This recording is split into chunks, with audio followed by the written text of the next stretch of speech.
Coach, I do have a question that Brandon did ask about the workload. You had like three guys playing almost 40 minutes per game in the early part of the non-conference, and now carrying over to conference. How much of that fatigue is starting to carry over and show over throughout this part of the conference schedule now? Good question. A lot, a lot. The guy who runs our team is running on a bad wheel right now. So his lack of being in practice has really stunted our progress, and that was my fear early on that he was getting too loaded down with too many minutes. I'm referring to Doc Nelson, and when you play, I think I played maybe Wednesday. I played three guys 40 minutes.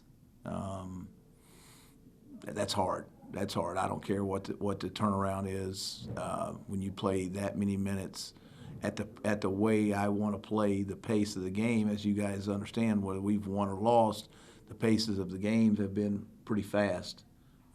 So it's not an easy task. And yes, I think some of the guys who are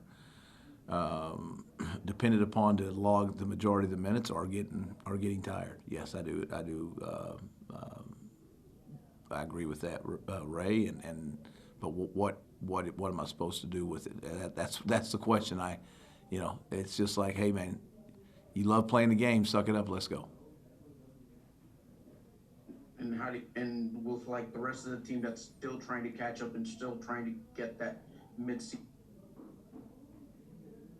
form, practicing with those guys and trying to catch them up to speed with like the limited time that they've been able to have on the court. It's not an easy deal, Ray. When you don't have the numbers to practice, you've got makeshift practices, and really the only time we've been able to do things live is when we play games, and that's a bad way to try to you'd like to try to get as much live action as you can before you play a game.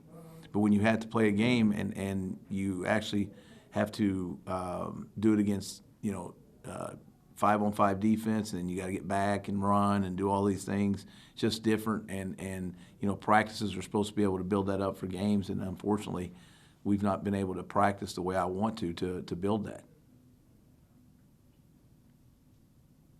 Finally, Coach, your thoughts on Rayquan Taylor earning WAC Freshman of the Week honors? Very happy for Ray.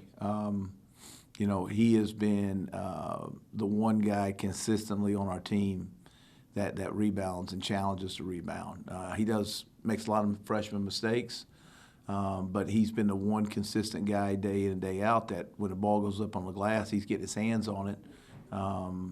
He's going to continue to grow and develop as a player, and once his strength and things start catching up, I think Ray's got a great chance to be a good player.